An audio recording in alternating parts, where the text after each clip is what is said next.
Bonjour, bienvenue à Colombey-le-Sec, Christophe Nicolo. Donc bienvenue dans l'émission Terres et Vignes. Je vais donc vous présenter la route du Champagne 2016 qui se déroulera sur le secteur de la Côte des Bars, plus précisément sur le secteur du Bar-sur-Aubois en allant jusque sur Colombey-les-Deux-Églises. Durant cette émission, je vous propose de m'accompagner pour découvrir le Champagne évidemment connu dans le monde entier, mais je vous propose de le découvrir plus particulièrement dans la Côte des Bars, où on va aller découvrir ensemble la vigne, la culture de la vigne, le terroir, le champagne, la production, le raisin, et ensemble, ensuite, nous ferons une dégustation. La route du Champagne, en fait, c'est une flûte, un passeport, appelé aussi carnet de route. Et ce passeport donne la possibilité à chaque visiteur touriste de pouvoir déguster dans toutes les caves de la route du Champagne. Le passeport est donc un carnet avec dedans plusieurs coupons détachables qui donnent une dégustation par cave. Cette année, la route du Champagne se déroulera sur les communes d'Arrentière, Colombey-le-Sec, Rouvres-les-Vignes, Saulcy, Colombey-les-Deux-Églises et Rizaucourt. Des visiteurs qui viennent de tous les pays, que ce soit la Belgique, l'Allemagne, l'Angleterre, voire Japon, mais bien sûr aussi tous les locaux. 25-30 000 personnes, c'est un honneur de notre Champagne, le Champagne de la Côte des Bars, une promotion globale, une promotion commune. Tous les viticulteurs seront très ravis de recevoir ces personnes.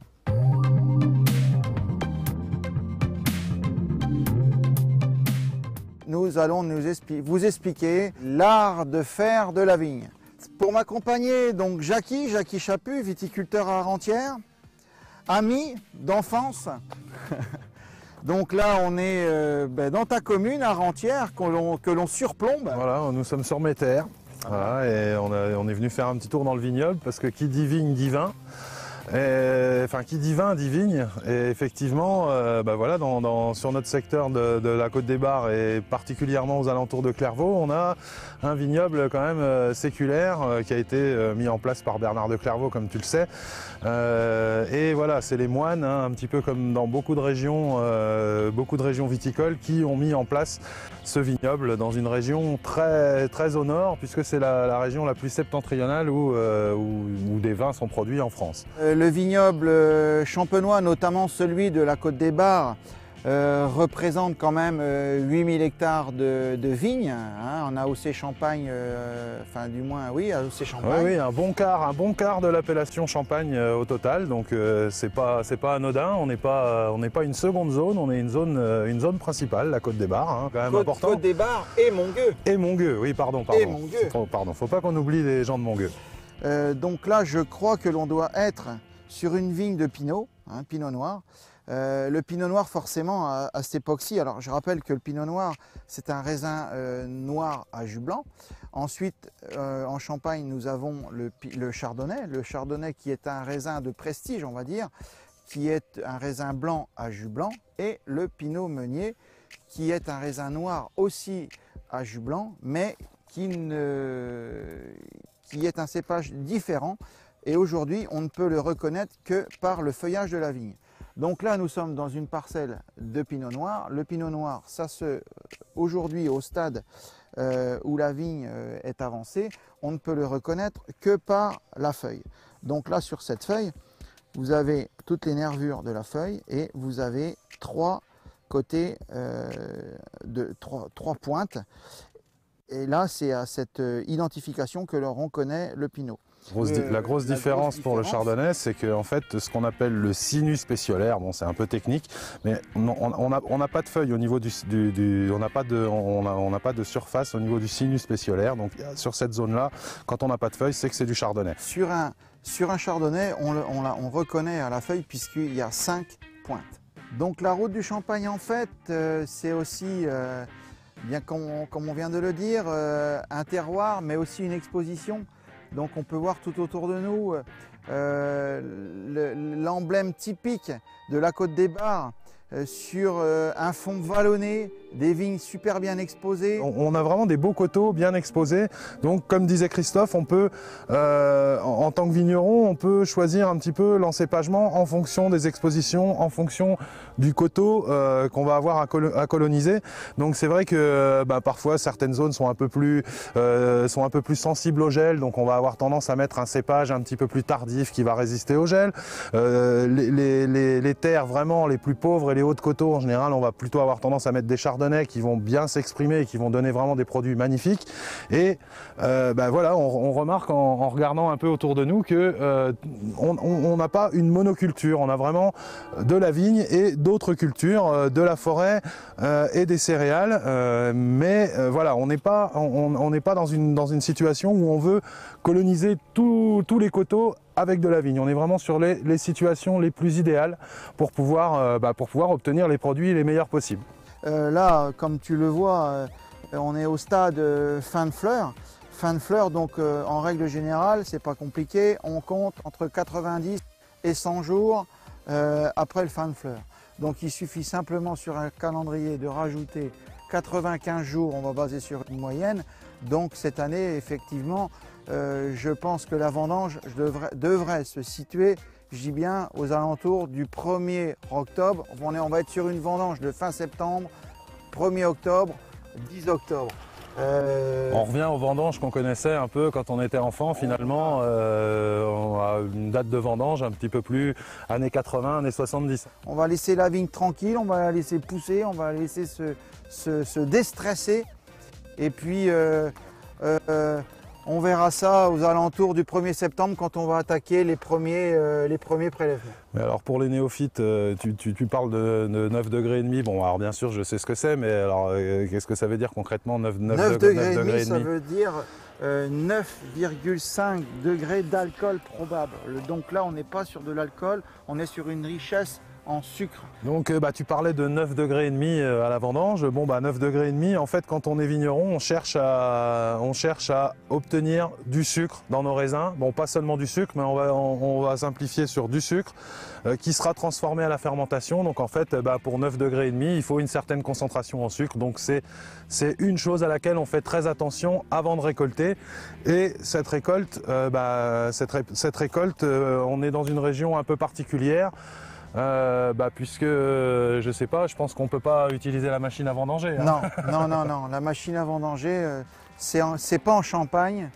Et mon seul espoir, c'est qu'elle ne soit jamais en Champagne, puisque en Champagne, notre but en Champagne, c'est donc de vendanger des grappes entières, de façon à pouvoir les écraser, extraire le jus des grappes sans passer par une macération.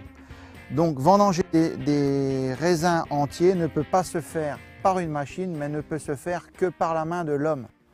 Donc qui dit vendange manuelle dit humain, hein. Donc c'est vrai que derrière toutes ces vignes il y a des viticulteurs. Donc après la récolte il est temps de passer à la cave parce qu'il y a encore beaucoup d'étapes et puis je pense que tu vas pouvoir faire le guide pour la suite dans les caves. On y va, on est parti, on se rend chez un viticulteur.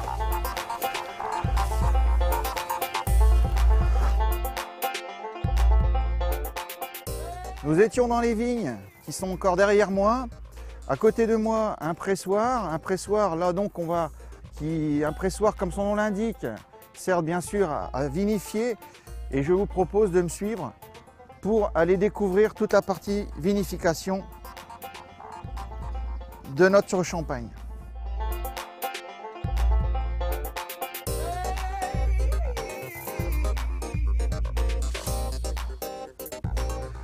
Tiens, le Saint-Vincent, vous le connaissez celui-ci? Donc lui, c'est le patron des vignerons. C'est lui qui nous fait vivre une grosse fête le 22 janvier de chaque année. Et on fête son saint patron avec toute une équipe de confrères, la confrérie Saint-Paul-Saint-Vincent.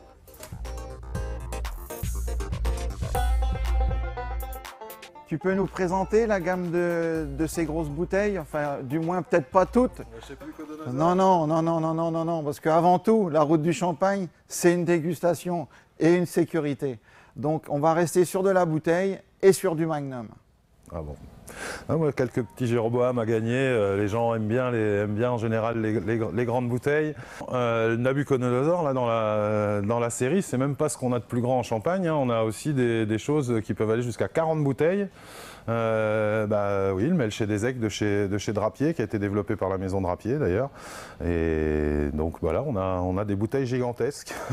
Donc Melché des Aigues, donc comme dit Jackie, 40 bouteilles et 30 litres. Donc un flacon où il faut quand même relativement du monde pour le consommer. Oui, il faut prévoir un petit peu de le mettre au frais à l'avance et puis d'avoir du monde pour la finir. Oui, c'est surtout ça. Et de le tenir surtout au frais puisque le champagne se boit frais. Et on se retrouve tout à l'heure. Sans problème, je te retrouve. Nous, on a encore quelques petites choses, manipulation, enfin on va voir un petit peu tout ça ensemble.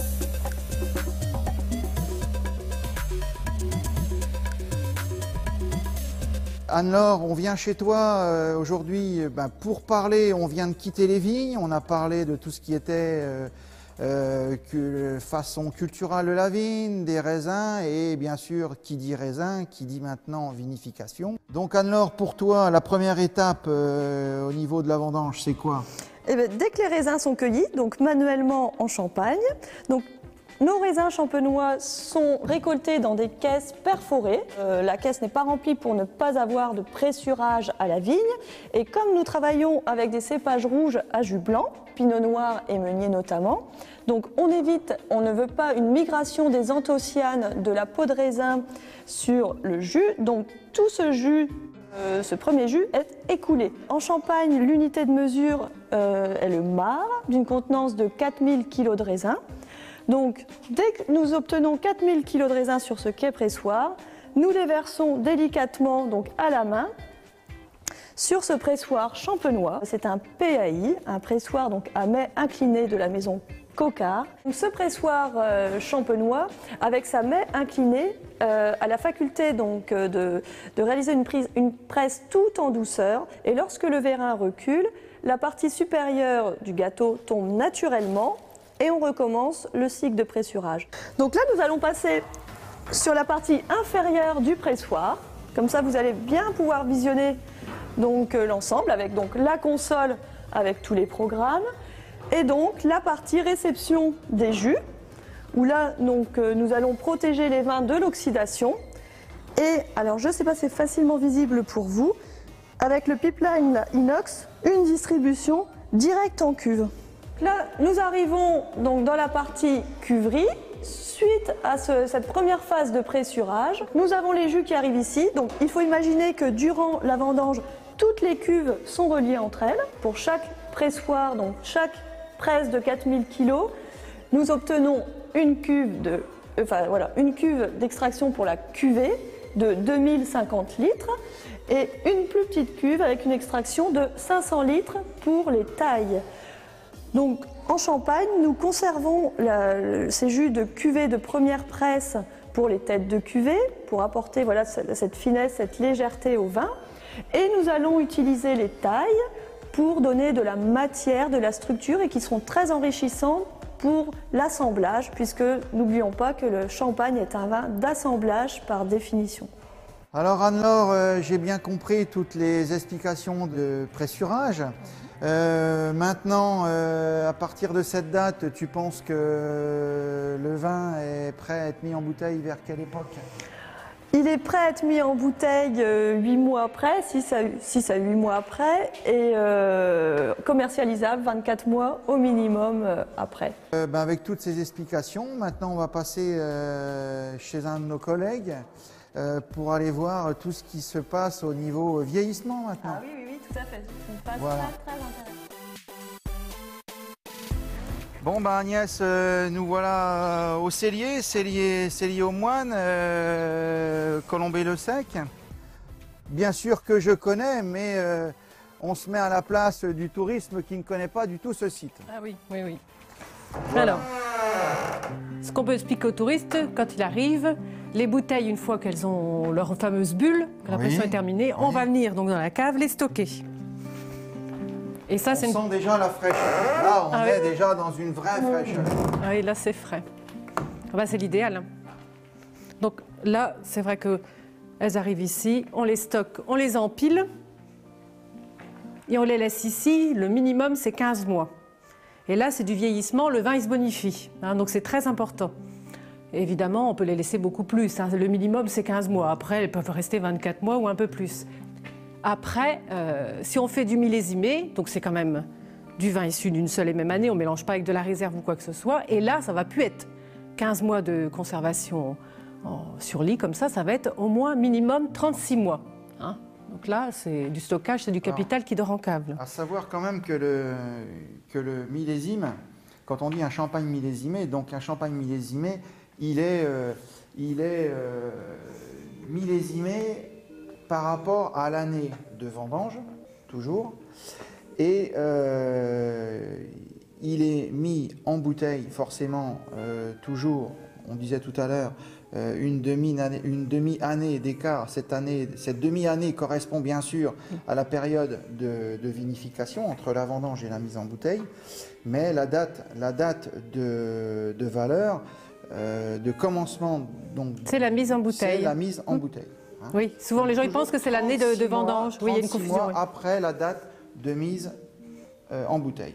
Mais la date du millésime est bien la date de vendange. Voilà. Voilà, oui. Oui, qui sera inscrite sur l'étiquette quand on commercialisera. Quand on pose des bouteilles à même le sol, il se peut qu'il y ait des niveaux qui ne soient pas égaux de temps en temps. Donc la latte de peuplier est là pour venir épouser et compenser les pertes de niveau. Donc on monte 4 culs de bouteille, on pose une latte, on en remonte 4, on repose une latte, et ainsi de suite. Et je crois qu'on doit arriver, 1, 2, 3, 4, 5 x 4, 20 et 1, 21. Donc ces bouteilles vont reposer en pile pendant 15 mois minimum, hein, c'est ce qu'on a vu tout à l'heure, 15 mois qui correspondent à une réglementation champenoise. Donc Agnès, qu'est-ce que tu pourrais nous dire sur ce magnifique site? Alors, pas mal de choses, ça va être un peu difficile d'être assez court. Alors disons qu'ici, on est dans un lieu quand même assez extraordinaire et historique. Donc le cellier aux moines qui date du XIIe siècle. Il a été construit par les moines de Clairvaux, c'était des moines cisterciens au XIIe siècle, pour faire ici le vin. Alors il faut savoir qu'ici la production donc, de vin était importante. À la Révolution, ici, on pressurait plus de 170 hectares de vignes. Alors je voudrais montrer quand même quelque chose d'assez particulier. C'est ici, cette fameuse petite voûte comme ça. On a la même à côté, on appelle ça des oculus. Les moines cisterciens étaient très modernes. Ils avaient installé leur pressoir à l'étage. Ils pressuraient en haut et le jus descendait ici dans les belons et ils faisaient le vin dans cette cave. Qu'est-ce qu'on va souhaiter à tous ces visiteurs ? Eh ben, du beau temps, des bonnes bulles, du champagne bien frais, voilà. Voilà. Et surtout une bonne fête. Oui.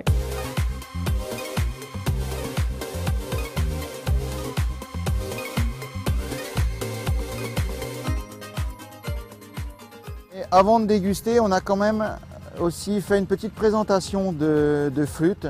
Et ces flûtes représentent les flûtes des anciennes routes du Champagne. On part sur une petite flûte, on part sur un verre un peu plus conséquent et maintenant on arrive quasiment sur un verre ballon. Donc le verre exclusif de Capsé pour la route du Champagne. On a une belle ouverture pour pouvoir poser son nez dessus et avoir les arômes. On peut faire tourner son vin dedans. On a un bon contact avec l'air, donc ce qui va permettre aux arômes du champagne de pouvoir s'exhaler et on va pouvoir les apprécier d'autant mieux que dans le type de verre plus ancien qui était traditionnellement utilisé. On a quelque chose de plus technique. Tu te souviens quand on a fait ce verre, on en a déjà bien parlé quand même de ce verre, on l'a fait évoluer. Et ce petit trait là, le petit trait à 10 centilitres, tu te souviens du trait à 10 centilitres là, les polémiques que ça a pu faire ce petit trait? Le trait, il est positionné il est positionné à 10 centilitres et il est exactement à l'endroit où on aura le plus de contact avec l'air. Donc pour la dégustation, on est vraiment à la dose optimum pour ce verre. Ça a permis d'avoir une limite sur le verre et d'avoir notre dose de dégustation pour pouvoir servir plus facilement. Jackie, on a une série de verres, 2 bouteilles.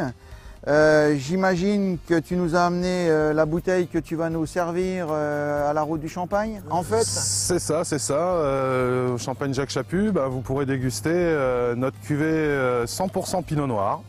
Donc voilà, 100% Pinot Noir, on appelle ça un blanc de noir. Et donc c'est vrai que sur la Côte des Bars, on est quand même sur une dominante de Pinot Noir. Pinot, ouais. Donc pour moi, c'était important de mettre une cuvée 100% Pinot Noir à la dégustation pour mettre un petit peu le terroir en valeur. Un blanc de blanc, c'est 100% Chardonnay généralement, et un blanc de noir, c'est 100% Pinot Noir ou un assemblage avec du Pinot Meunier. Mais bon, nous, sur la Côte des Bars, on est à, voilà, comme je disais, 80% de Pinot Noir. Hein, on va pas les laisser chauffer, ces bouteilles. Hein. Elles sont encore à 10-12 degrés, c'est bien pour déguster. Voilà. Donc il ne faut pas que la température monte trop, sinon après, on ne va plus les apprécier. Alors, comme diraient nos amis de la commanderie du Solte de Bouchon, il faut faire péter la bouteille. Donc, brut tradition, Pinot Noir, 100% Pinot Noir, hein, tout ce qu'il y a de plus classique dans notre région. Dosage, là on est sur du 9 grammes par litre, un brut. Donc on va humer, mirer et déguster.